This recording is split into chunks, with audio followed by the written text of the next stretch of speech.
le cheminement de l'homme sur terre, le langage avait été fabriqué.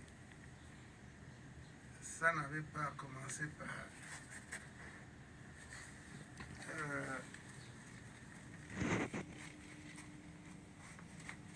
le verbe ou la conjugaison. Ça avait commencé par des symboles. L'homme pouvait se communiquer avec des symboles. Dans l'évolution,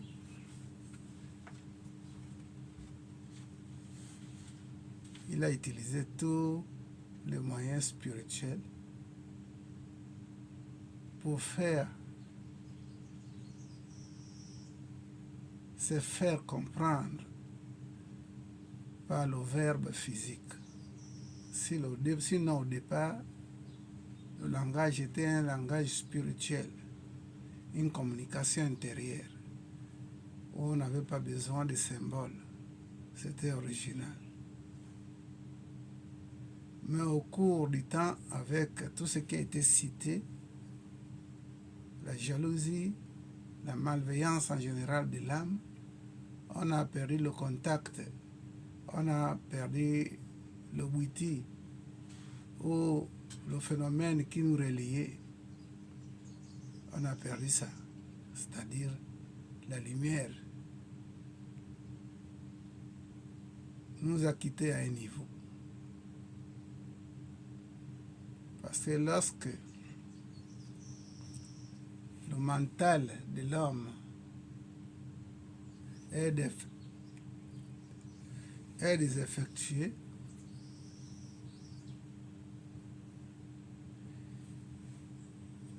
le contact avec le verbe, avec la lumière, se rompt. Parce que le mental devient très chargé, beaucoup occupé, saturé avec tout ce que l'homme fait sur terre. Et lorsque nous contactons cette situation qu'on peut dire perdue, mais qui a toujours été là, prête à manifester lorsque nous déclenchons le bouton qui fait à ce que le mental, le terrain soit nettoyé. C'est en ce moment-là que l'Esprit Saint ou l'Esprit cosmique peut communiquer avec nous de nouveau. Comme tout ce qui a été dit, un verbe perdu, ça veut dire qu'on détenait un phénomène, on avait un phénomène, mais qui est perdu par nos manières, nos modes de vie. On retrouve ça lorsque tout devient calme, lorsque l'esprit humain devient calme. C'est en ce moment-là que la lumière descend. Et cela a été enseigné par les anciens maîtres. Comment retrouver ces savoirs perdus, connaissances perdues, la lumière perdue. Les maîtres ont guidé les hommes jusqu'à ce qu'ils ont retrouvé ça. Comment retrouver ça? Justement ce que vous avez eu à parler tout à l'heure là. Papa Kenenge a parlé de méditation, la récitation des mantras, des prières, et etc., etc. Il y a plusieurs manières ou plusieurs méthodes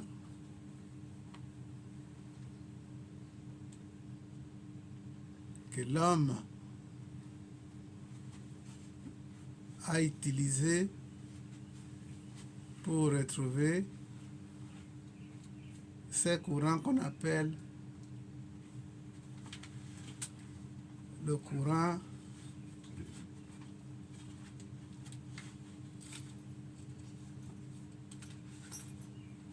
courant cosmique ou le courant sonore.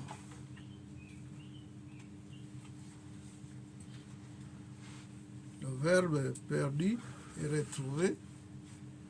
Avec le temps, nous avons perdu ces verbes-là. Et avec le temps, nous avons retrouvé ces verbes-là. Par le canal ou le biais des anciens. Lorsque nous voyons que rien ne va plus, c'est le bon moment de se connecter, de chercher à se connecter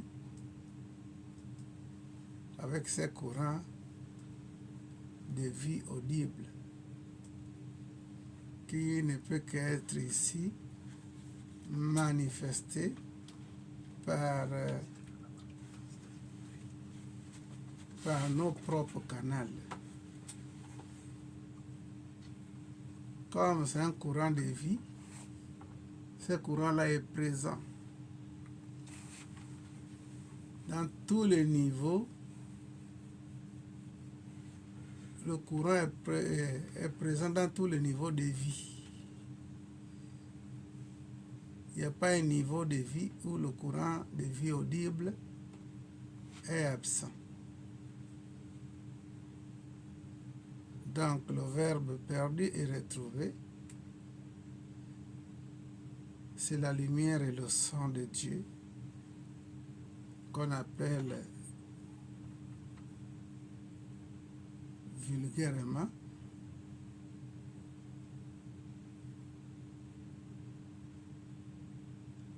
l'Esprit Saint. Chez les musulmans, ils vont appeler ça kalam. Kalam ilahi. Chez les musulmans, ils vont appeler ça kalam ilahi. Chez les chrétiens, ils vont appeler ça le Saint-Esprit. Et d'autres appelleront ça le courant de vie audible. Lorsque rien ne va plus et qu'on se connecte à ça, ce qui est vrai, la manifestation va se sentir. Parce que ce courant de vie audible est présent dans tout. Donc, le verbe perdu et retrouvé signifie aussi la lumière qui a été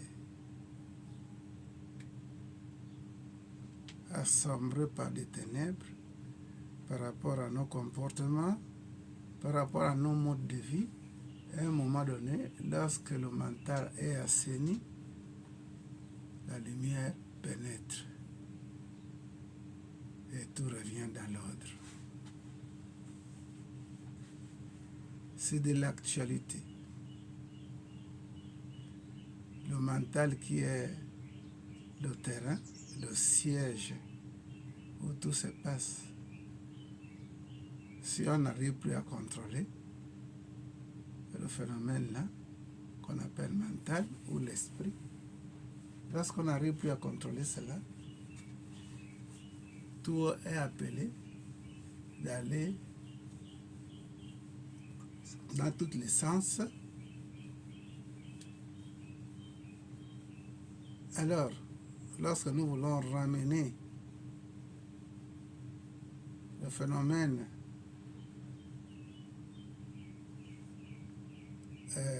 à la direction juste et normale, c'est à travers ce qui a été dit là, de méditation. Chez nous au Gabon, dans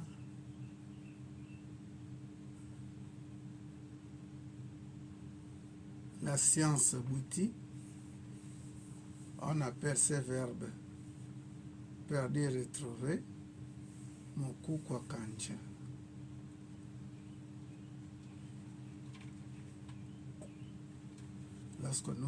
Lorsqu'on parle de Moku Kwa Kancha, dans le mystère des boutiques. Tout de suite, on voit le courant de vie audible dans sa manifestation. Donc, nous avons ici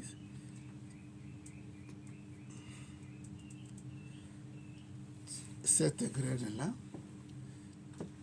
En méditant sur ça,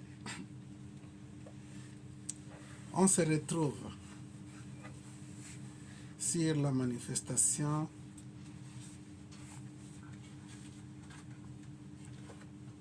du verbe perdu et retrouvé. La lumière perdue et l'éveil retrouvé.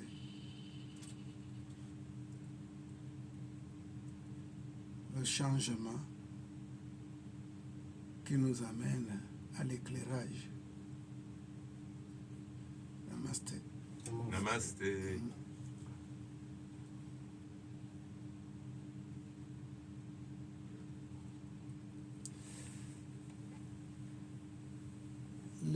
L'explication du verbe perdu retrouvé, ça remplira toutes les bibliothèques. Ouais.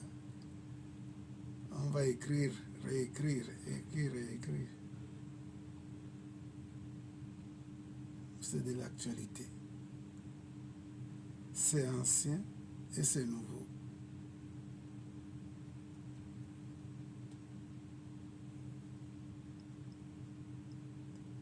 Et ce sera aussi le futur.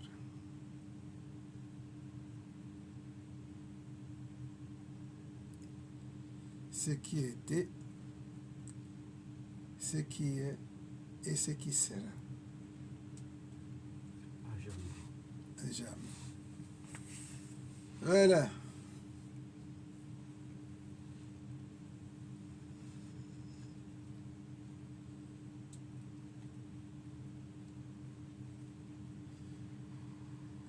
Le verbe perdu est retrouvé.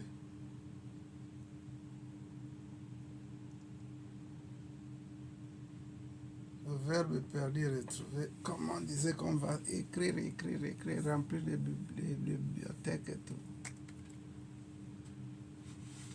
C'est le mouvement dans le temps. Mais il n'y a jamais eu une période où le verbe là est resté silencieux. Parce qu'il agit dans tous les niveaux. Tous les niveaux de conscience, tous les états de conscience.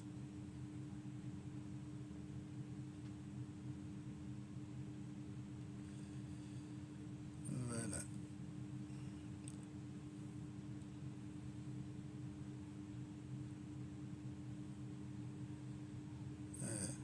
Vénérable, nous avons parlé sur le verbe perdu, retrouvé. On a fait tout le tour tout autour de ce thème-là. Voilà, nous avons expliqué, on a partagé.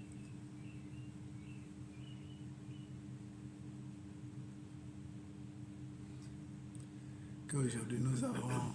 Merci. Oui. Le verbe. Verbe, est-ce qu'on peut dire aussi le mot? Le mot, et que cette perte peut-elle être comparable à ce que l'on dit au printemps avec la chute de l'homme? Merci. Parce que comme vous venez de dire entre les lignes que cela ressort forcément du comportement de l'homme lui-même. Et le comportement de l'homme lui-même sous-tendu par son niveau de conscience. Et le niveau de conscience donne forcément l'état de conscience. C'est ce que j'ai pu comprendre. Ouais, c'est ça. Ça nous appelle toujours à travailler avec la plus grande comment on dit ça, la plus grande force, j'allais dire,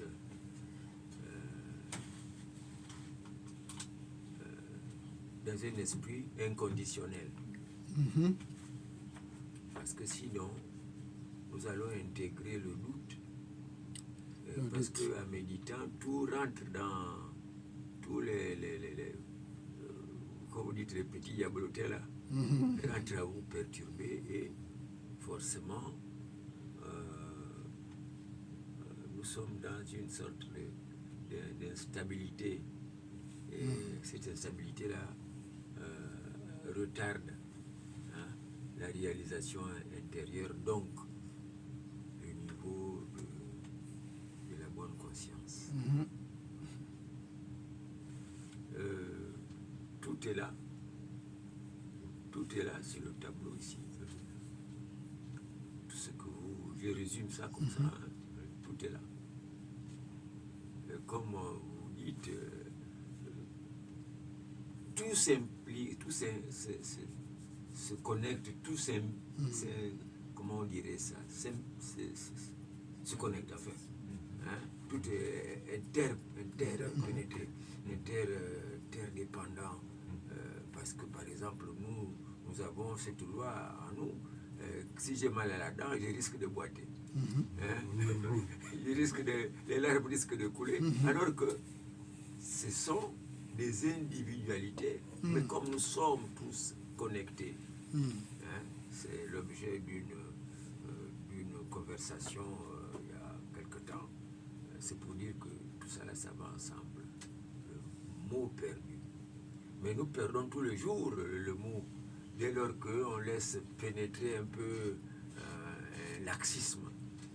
Si on est dans l'esprit, par exemple, de Congo-ça, pour dire ça comme ça, une sorte de négativité qui rentre un moment en nous, mais on est un peu déphasé. On va être retardé dans l'avancement vers la lumière. C'est ça. C'est ça. Merci beaucoup. Merci. Merci. C'est vraiment ça.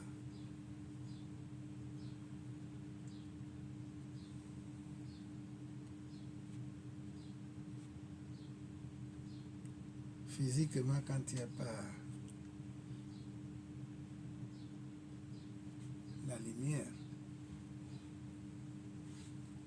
on commence à chercher, on commence à faire attention même à nos pas.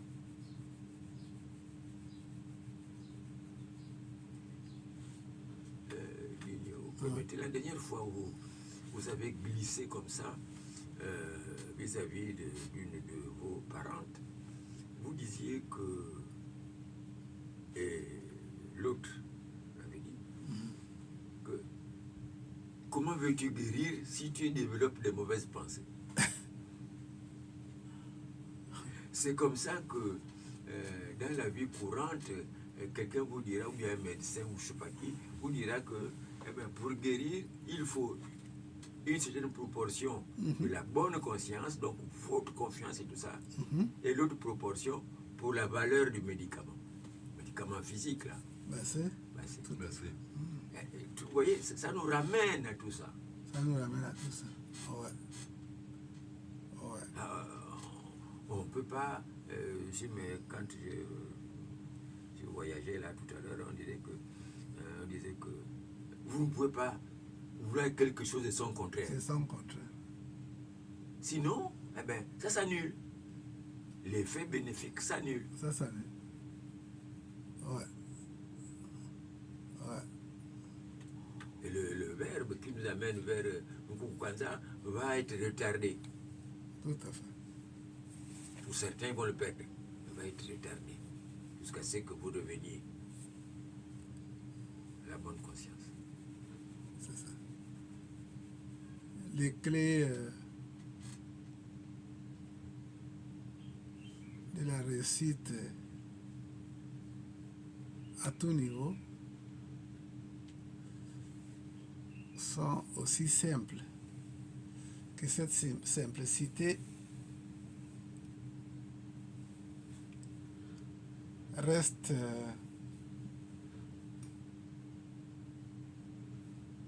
soit on minimise le phénomène de guérison à cause de la simplicité de la chose, apparemment, ou soit on perd la chose ou le phénomène par ces manquements de lumière. Donc, il semble que l'univers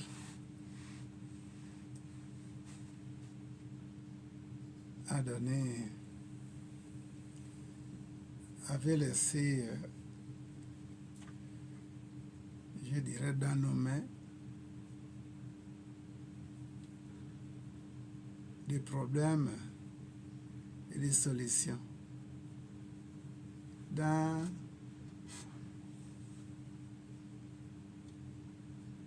la confrérie Mwiri-Benga, le Mwiri dit Chia la noix de noisette, c'est ta pomme. De l'autre côté, tu as le couteau. Quitte à toi à faire les efforts, enfin, de savourer ce qui est à l'intérieur de la noix. Donc, vous avez le problème, vous avez la solution.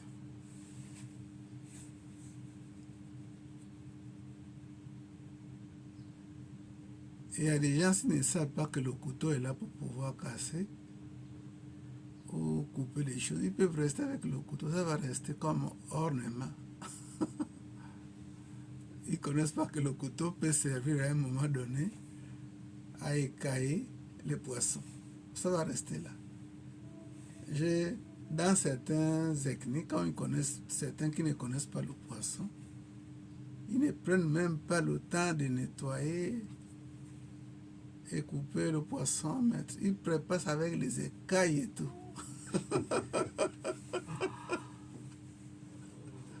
Parce qu'ils ne connaissent pas.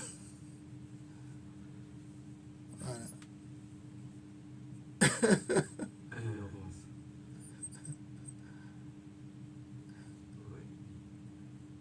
C'est comme vous dites.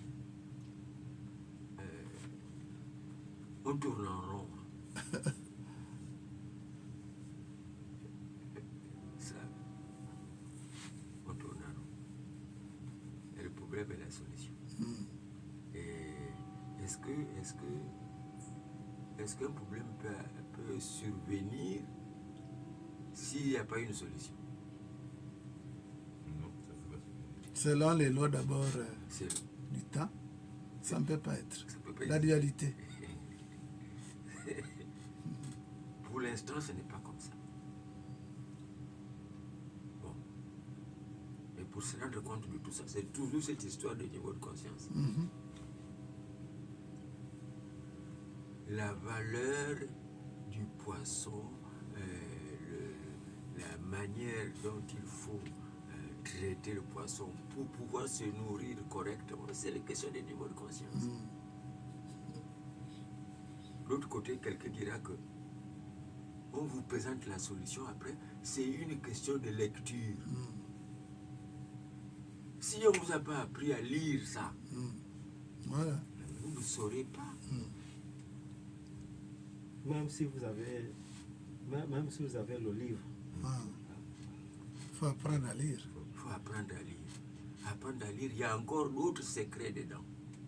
Mais d'autres disent que moi, je ne sais ni lire ni écrire, je sais seulement épeler. Mais tu ne peux pas épeler, c'est que tu ne peux pas lire. Alors on tourne en rond. Il faut commencer toujours par le commencement.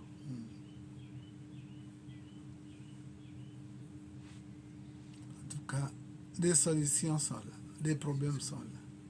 C'est vrai que vous allez trouver certains gens qui, quand ils mangent le poisson qu'on appelle requin, et qu'il faut préparer ça, ils coupent seulement, ils lavent, ils mettent au feu avec les condiments.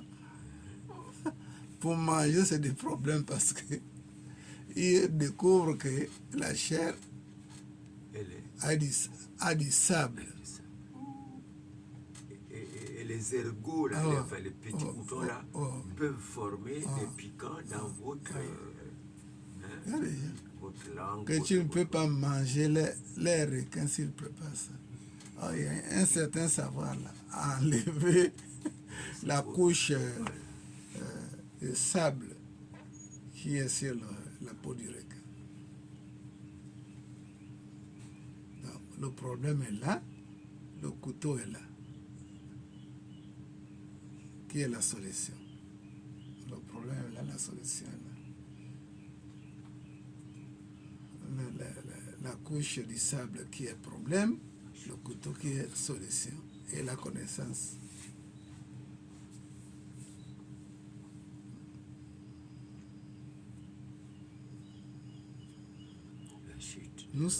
La chute, justement, c'est la chute.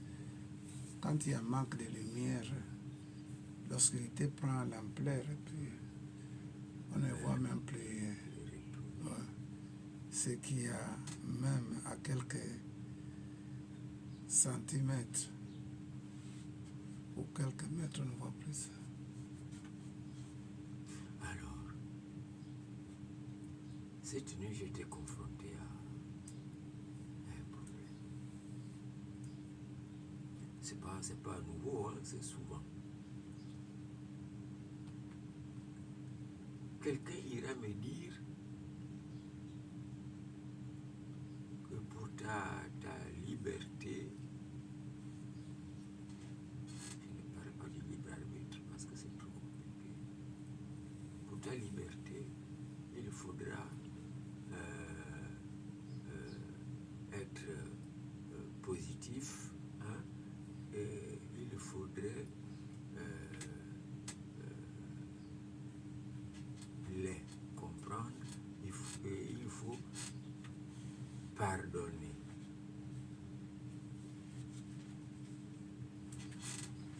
Il faudrait toujours venir à les rectifier, c'est comme ça qu'ils comprendront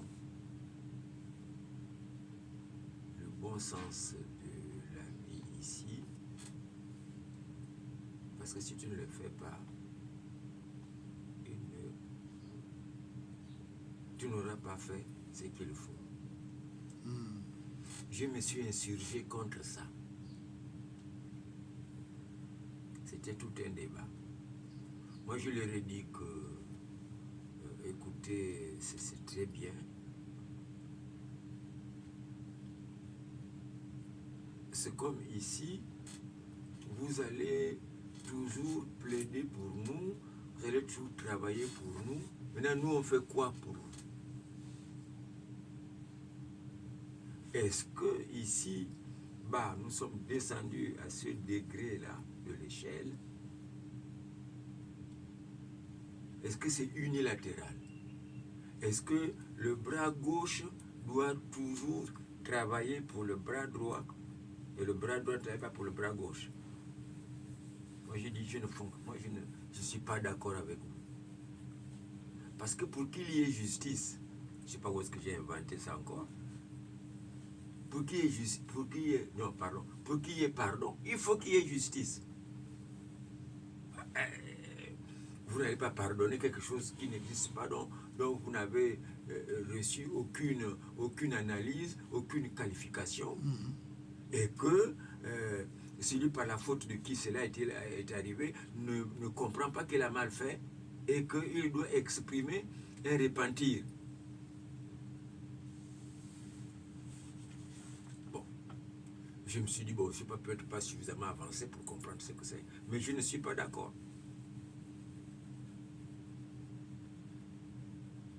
Eh oui, les états de conscience sont divers. Et variés. Variés. Oui, les états de niveau. Non, Ligne, c'est pas bien. Ouais. Je trouve ça... Bon. Là-bas, la cinquième dimension, là-bas. Dimension, tout ça. D'accord, c'est comme ça là-bas. Mais ici... Chaque dimension est une école. Voilà. C'est une école. Ouais. Chaque dimension est une pièce, c'est une école complète à son niveau. Donc si on n'est pas prêt à apprécier ce qui est orné dans chaque pièce, alors s'il y a eu des oppositions, comme ça, il y aura toujours.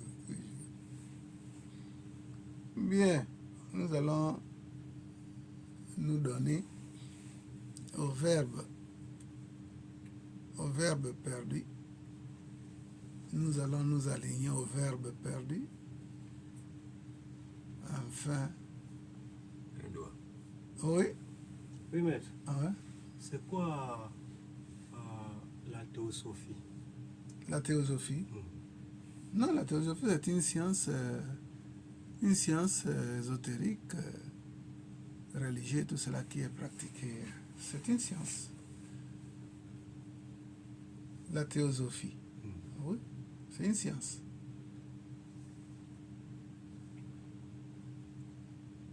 Qui est beaucoup pratiquée chez les Blancs là-bas. La résilience. Hein?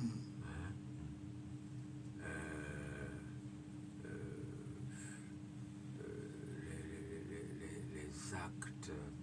Bon, on va pas rentrer là-bas. Et ces gens-là. Permettez de dire que je ne les ai pas trop fréquentés. Parce que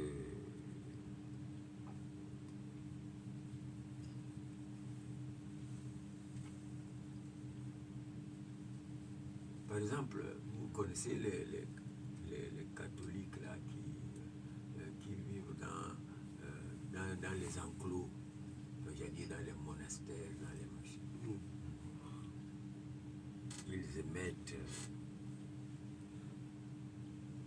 ces idées, ces travaux qu'ils nomment comme ça. Ouais. La théosophie, tu peux couper le mot là. Et tu trouves philo, tu trouves résilience, tu trouves émission, vibration. Tu trouves aussi l'effet inverse de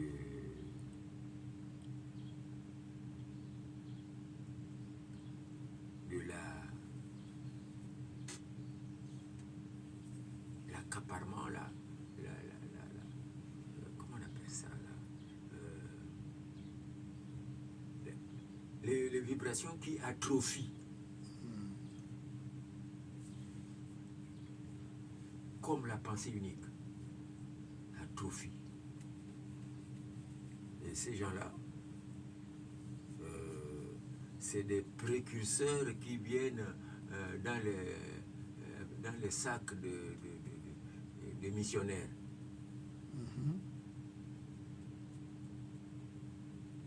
Comme la cocaïne en Jésus. Oui. qui est descendu en Chine, dans le carton. Parce que, très cher grand maître, la définition du littré que l'on vous expose, elle est différente de ce qui se passe là-bas. Dans les chambres qu'on appelle. Bon, c'est pas. Voilà.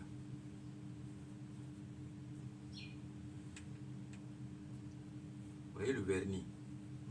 Voilà. Je me permets de vous dire ça entre nous. Je ne vous ai pas dit qu'il ne faut pas vous fier à l'explication qu'on vous donne. On vous donne là.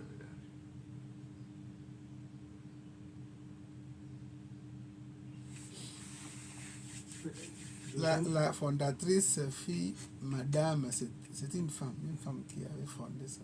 La théosophie. Hein. La théosophie. C'est une dame. Mais pourquoi les musulmans, avant de préparer, par exemple, préparer ou encore manger une bête, ils égorgent d'abord? Bon. Scientifiquement, peut-être aussi, ça trouve une explication dans les autres niveaux. Mais quand on vérifie,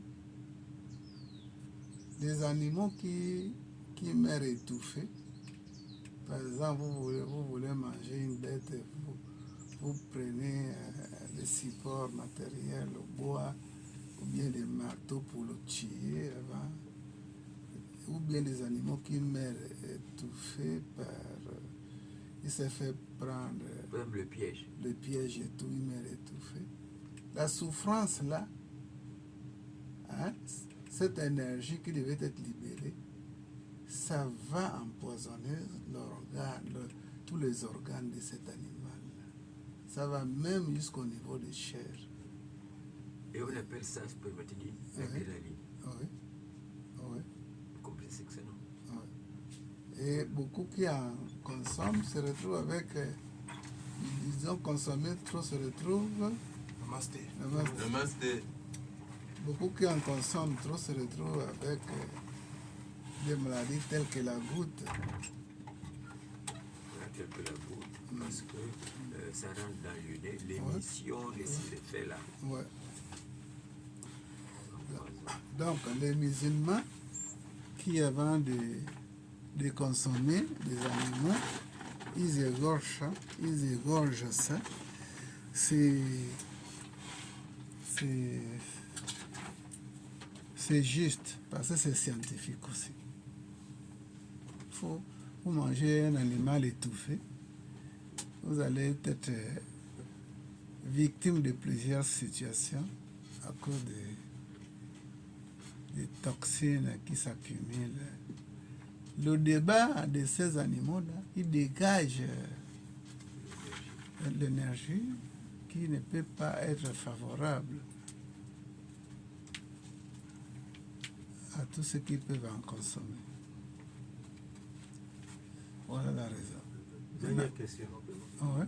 Pourquoi dit-on tel état de conscience, tel état de sang, tel état de vie?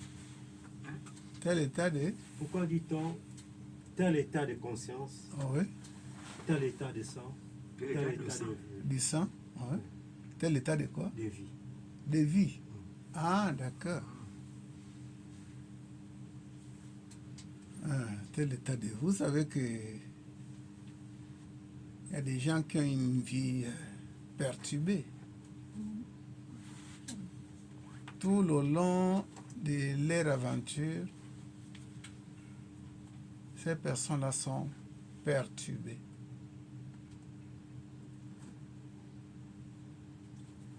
J'ai dit,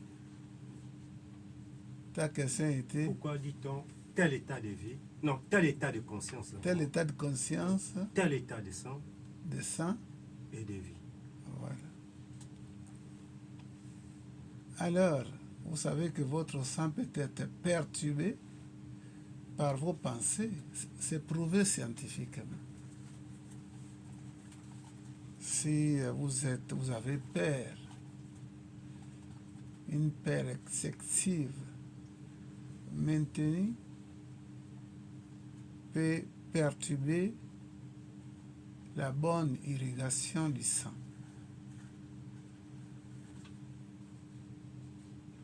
Et nous savons bien, on est renseigné, quand le sang ne circule pas comme il faut, l'organe que nous avons, comme le cœur, il va commencer à fournir beaucoup d'efforts. Et cela peut amener des situations telles que des arrêts cardiaques et autres. Maintenant, l'état de vie, tel état de vie,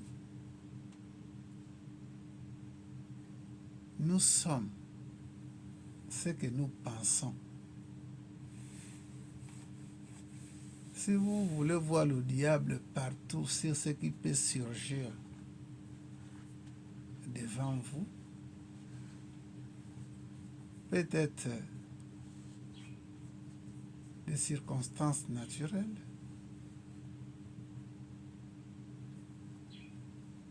on va s'asseoir sous un manguier qui a donné, les fruits sont arrivés à maturité, les fruits sont arrivés à point, et que vous êtes là, est-ce que c'est pas évident que tu peux recevoir une bonne mangue sur la tête? Bien sûr. Maintenant, après ça, est-ce que ce serait normal que tu fouilles chez le pasteur, le prêtre ou l'onganga,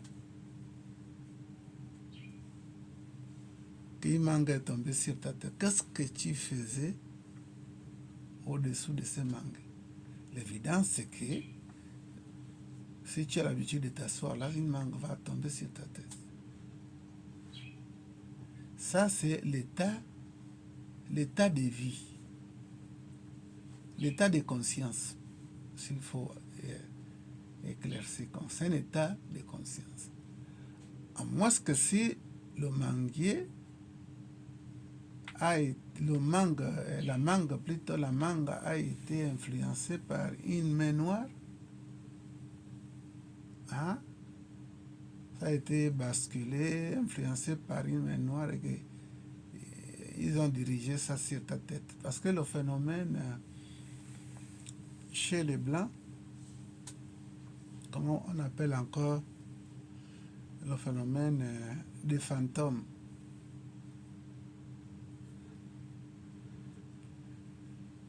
Dans les maisons hantées, hein, vous partez, vous dormez là, ce qui est sûr et vrai, vous allez vivre une manifestation, comment on appelle ça,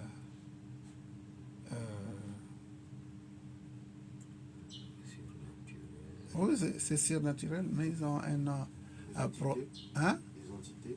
Non. Paranormal. Vous allez vivre des phénomènes paranormaux dans des maisons où les gens, le mari avec la colère a frappé sur la femme un coup, la femme est morte. Réciproquement, si c'est la femme qui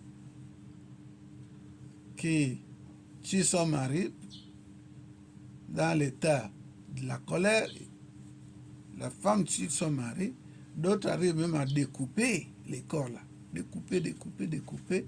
Ils vont mettre dans des sacs à poubelle, ils vont balancer. Ça se passe en Europe à tout moment et dans tous les milieux là-bas. Oui, Vous permettez-vous, oui. dans ce que vous venez de dire, on a étudié ça dans une science qu'on appelle la criminalistique. Mhm. Et ce que le découpage là, il y en a, hein, et là c'était un homme qui avait ce niveau de conscience, qui prend la tête, hein, le pose sur le vase au salon, hein, lui met le crayon, j'ai toute cette image là, ça fait longtemps. le rouge à lèvres, tout ça là, la belle perruque et tout. Et les autres organes, là, le bras, tout ça là, quand vous venez pour étudier comment et tout ça là, c'est pour les gens normaux, c'est affreux. Vous voyez? C'est ça. Voilà. Donc, Maître Albert, ça, l'état de conscience dont tu faisais allusion, ou l'état de vie, ça explique un peu dans quel état ou dans quel niveau de conscience nous vivons. Mais l'état du sang, comme je l'ai dit, ce n'est qu'un dérivé de la mauvaise manipulation de notre état de conscience qui peut amener le sang à être comme ça, un mauvais sang. Parce que j'ai vu quelqu'un que j'avais, quand tu as envoyé les gens pour assister Marthe, pour les donneurs du sang, il y avait des gens parmi qui ont été refusés là-bas parce qu'ils ont trouvé que leur sang n'était pas compatible. Non seulement la compatibilité, mais la personne était... La qualité du sang qu'on n'était pas bien. Et l'état de la personne n'était pas bien. La personne vivait en ce moment-là des problèmes de la société, des différents problèmes, des soucis. Hein? Et ça a amené la personne à avoir la tension. Et tout cela, les médecins, ils n'ont pas accepté de lui prendre le sang. Parce que ça pouvait peut-être lui-même causer des problèmes. Hein? Alors l'état du sang dépend de notre état. Nous sommes ce que nous pensons. Voilà un peu tes questions. Ça, c'est une belle branche, une belle analyse. Ça peut faire l'objet de 600 pages d'écriture. Il y a des gens là qui aiment écrire n'importe quoi. Ouais. Voilà. Et tous ces éléments-là, on peut parler de la corruption. Ouais. Hein? Puisqu'il y a une injection des éléments qui vont perturber. C'est la corruption. Comme elle est multiforme. Vous voyez? Voilà. Donc, ça va nous amener quelque part à réaliser que il y a des phénomènes naturels qui ne sont pas forcément des phénomènes créés par des états, un état paranormal ou des états paranormaux. Donc, ce qui veut alors dire quoi? Ce qui veut dire que, par exemple, je prends par exemple Papa Kenenge. Je connais bien Papa Kenenge, plus ou moins. Maintenant, après, quand je vois par exemple un petit qui se comporte comme Papa Kenenge. Maintenant, quand j'ai fait la recherche, on me dit que non, c'est le fils de Papa Kenenge. Ouais. C'est là. Vous nous amenez. C'est là où je reviens sur tel état de conscience, tel état de sang, tel état de vie. Oui, c'est normal. N'est-ce pas? Nous-mêmes, on dit que tel père, tel fils. On dit ça, non. En fait, l'ADN, ce que vous appelez l'ADN,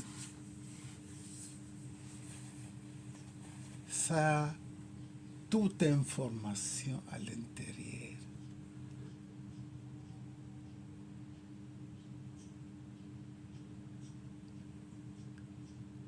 La vie que vous menez avant de mettre un enfant au monde. Et si vous mettez un enfant au monde, en tout cas, vos graines là, vos semences vont, en fait, vos semences contiennent l'information. Un programme divin.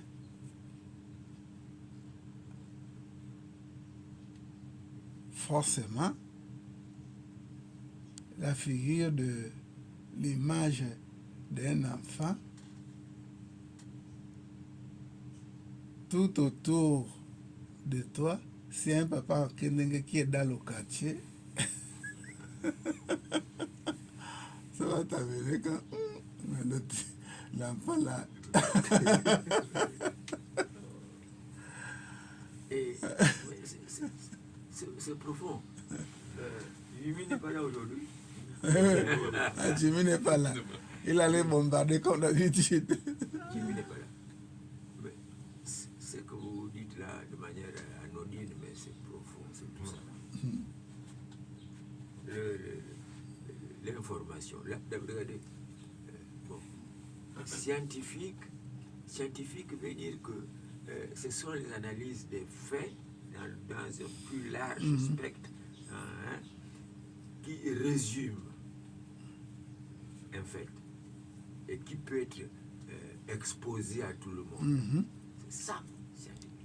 Alors que dans les autres, chez nous, là-bas, les pygmées, notre science, car elle est précise, ne se diffuse pas comme ça au premier venu. Faut-il encore que vous compreniez, même quand on donne ça. Bon. Alors, c'est cette histoire de synthèse, par exemple, avec la goutte de sang, mais vous décrivez toute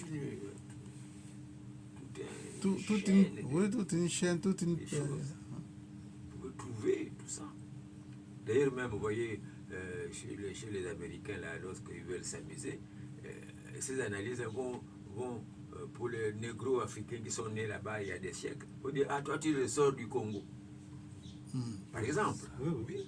Mais c'est cette synthèse-là. Hein? Bon, moi, si on me voit, si on m'analyse, on peut retrouver mon caractère qui revient de la 10e lignée. C'est mon arbre généalogique. Vous voyez? C'est ça. C'est ça. Tout simplement, non. C'est cette science-là. Et comme ça. Les chercheurs nous ont amenés à d'autres niveaux de compréhension, tels que si votre mère est morte du cancer, le père du cancer, vous ne seriez pas obligé de mourir du cancer. Parce qu'il y a une science découverte qui est en mouvement, qu'on appelle épigénétique. L'épigénétique veut dire que vous n'êtes pas obligé de laisser manifester les gènes de votre père ou de votre mère. Que cette science arrive à faire à ce que les gens qui ont, en fait, qui sont génétiquement produits de quelqu'un qui était ceci ou cela, peut surmonter tout cela et rester jusqu'à vieillir sans la maladie. Comme on peut parler de maladies que les enfants peuvent acquérir de leur mère, de leur père. Génétique aussi. Génétique, et puis il y a un un autre mot là qu'ils emploient. On n'est pas obligé de mourir avec la maladie de nos parents. On peut surmonter ça et annuler ça même. Et pourtant vient tout. C'est comme le karma. Hein? Oui, c'est comme le karma. Tout vient de l'ADN. Parce que l'information est dans l'ADN. Jusqu'à toucher le système génétique. On peut surmonter ça et annuler ça. Épigénétique veut dire au-dessus des gènes.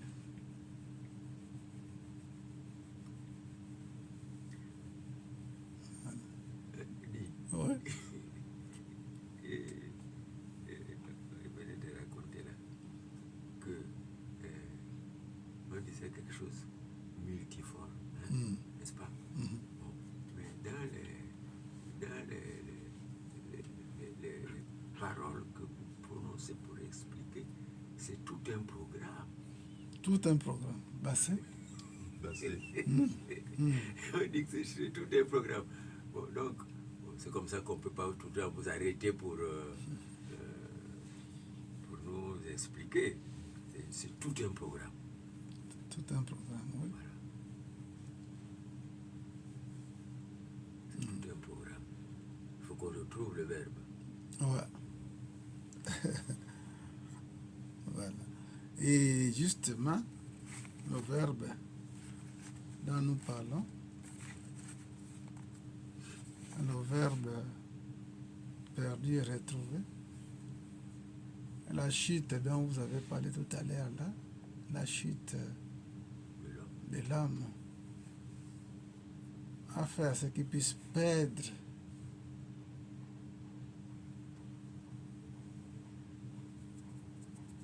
la connaissance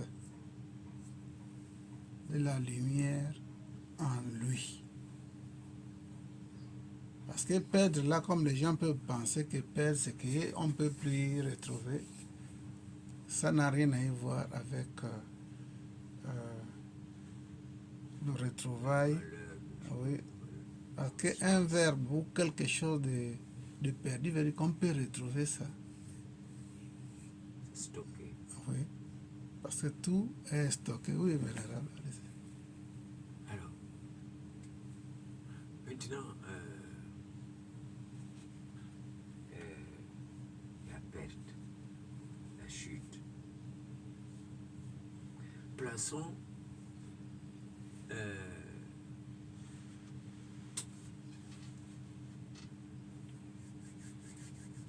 cela